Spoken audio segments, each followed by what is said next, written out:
Après le trophée Andros, un autre artisan français de l'automobile de montagne a annoncé arrêter, Ludovic Lazaret.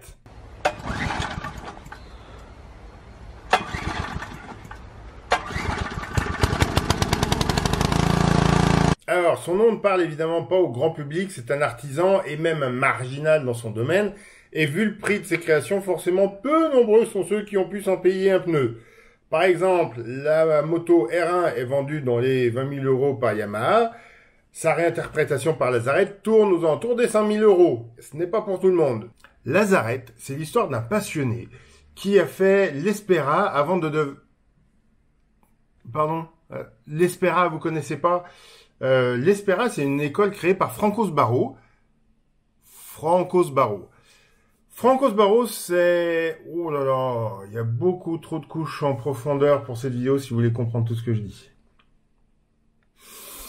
Franco Sbarro est un concepteur italien, d'abord mécano puis chef mécano en compétition, puis fabricant de répliques de BMW 328, de Ferrari P4 et de Bugatti Royale pour n'évoquer que celles qui l'ont rendu célèbre, puis inventeur de la roue sans moyeu notamment en 1989, puis fabricant de pièces automobiles uniques un peu folles exposées au Salon de Genève, quand celui-là servait d'écrin aux plus belles carrosseries mondiales, pas comme maintenant avec comme principal exposant Dacia. Il crée alors l'Espera Sbarro dont l'objectif est clairement annoncé, faire de futur lui une école pour devenir artisan si t'es complètement fou, simplement souvenir ta passion. Ouverte principalement à des ingénieurs ou des designers déjà en carrière, le but est simple, créer, concevoir puis construire une voiture qui sera exposée au Salon de Genève.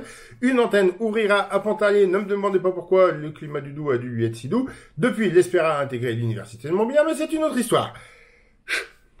Lazaret est donc passé par là au tout début. Je me souviens même avoir discuté avec lui au Salon de Genève à l'époque, parce que tu penses que je rêvais d'intégrer l'Espera pour devenir mon propre constructeur automobile, sauf que j'étais au lycée. Et qu'il me l'a déconseillé, m'expliquant qu'il fallait avoir un diplôme, déjà, et si possible un bagage pour en profiter, que ce n'était pas des études de design, et que la plupart des étudiants de cette époque s'étaient fait payer la formation par le constructeur qui les employait déjà. Tu m'étonnes, avant de prendre ces renseignements, je me serais renseigné sur les prix, je ne serais peut-être même pas allé discuter. Du coup, j'ai une question subsidiaire, ma grande question, sur quel véhicule Ludovic Lazaret a-t-il travaillé à l'Espera? Je crois me souvenir qu'il y avait plusieurs modèles sur le stand, je ne me rappelle pas lequel était le nouveau de l'année parce que j'ai eu la chance d'aller plusieurs fois au salon de Genève, et ma mémoire est bien incapable de situer l'action à une date plus ou moins précise. D'ailleurs, la fiche Wikipédia de Lazaret n'est pas d'accord avec les articles de presse sur sa généalogie professionnelle, je ne sais à quel ça me vouer. Deuxième question, je me souviens vaguement d'un quad à 4 roues sur base de super sportif genre R1, ce qui correspond assez bien aux productions de Lazaret plus tard, qui était paru dans la presse quelques mois après sa sortie de l'Espera. Était-ce lui? Je ne saurais le dire. Et puis avant de retrouver le magazine en question d'il y a presque 30 ans dans le bordel qui me sert de... Depuis l'annonce de sa cessation d'activité, je lis par-ci par-là qu'il a travaillé un temps chez Exam Mega, qui pour les voitures du Trophée Andros, tiens donc, qui pour la Megatrack, qui est pourtant sortie en 92 au Salon de Paris, donc avant que lui ne sorte de l'école. Où y a-t-il travaillé avant d'aller à l'Espera? Bref, tant de questions qui resteront sans réponse à l'issue de la présente vidéo. Mais si vous avez des éléments de réponse, n'hésitez pas à les mettre dans les commentaires. Là où je suis sûr que c'est lui, c'est la Mini V8. Son heure de gloire a commencé avec ce V8 Rover, je crois, planté dans une caisse de Mini, la Mini originelle, hein, pas celle de BMW, avec une transmission arrière de 505, je crois. Il disait que ça traînait dans son garage. Fichtre que je n'ai jamais eu de garage aussi bien garni. J'ai pas de garage. Je suis persuadé que s'il en a fait un cabriolet, c'est avant tout parce que il est grand, le bougre, et qu'il rentrait pas dans la Mini avec le toit. Après, il en fera en pick-up, et puis même la Moke avec le V8 Maserati, bref, ça envoie du bois, et pour faire bonne mesure, il fera une Twingo V8. Mais elle a attiré moins les foules. Les Mini V8, elles, au moins, se sont vendues. Tant et si bien qu'il crée sa boîte, deuxième coup de projecteur, quand il récupère un vieux V8 Ferrari, et qu'il en fait un quad. Et quand je dis qu'il en fait un quad, comprenez bien, hein, il n'a pas intégré le V8 dans un châssis de quad. Non, non, non, non, non, non, non. Il a absolument tout fixé sur le V8. Le V8 est le châssis.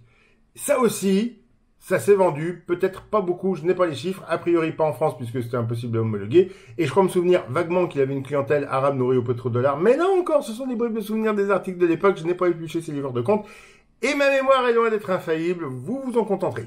Troisième coup d'éclat, ce qui est déjà pas mal, quand Mathieu Kassovitz le contacte pour créer et fabriquer les motos de son film Babylon AD, sorti en 2008, avec Vin Diesel. Vin Diesel qui a refusé Hitman pour Babylon AD. Je pense que c'est une consécration pour un petit créateur de voir ces véhicules sur grand écran, mais le film n'a pas le succès attendu. Il rapporte à peine plus que ce qu'il a coûté.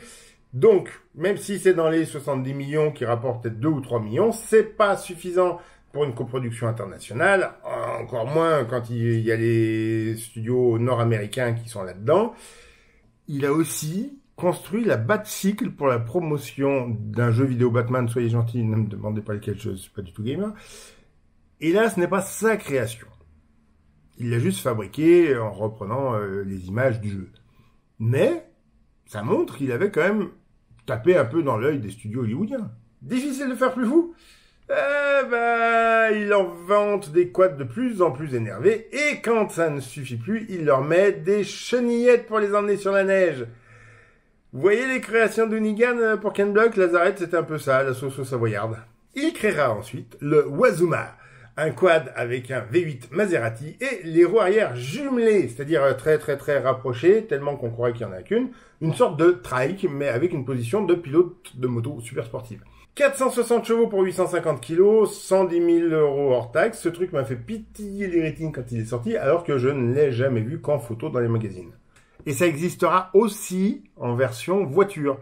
4 roues, 2 sièges côte à côte, un volant, voilà. C'est pour qu'on me reproche pas d'avoir fait une vidéo que de moto, parce que je le connais pour ses voitures, mais son dada à lui, rapidement, c'était les bécanes.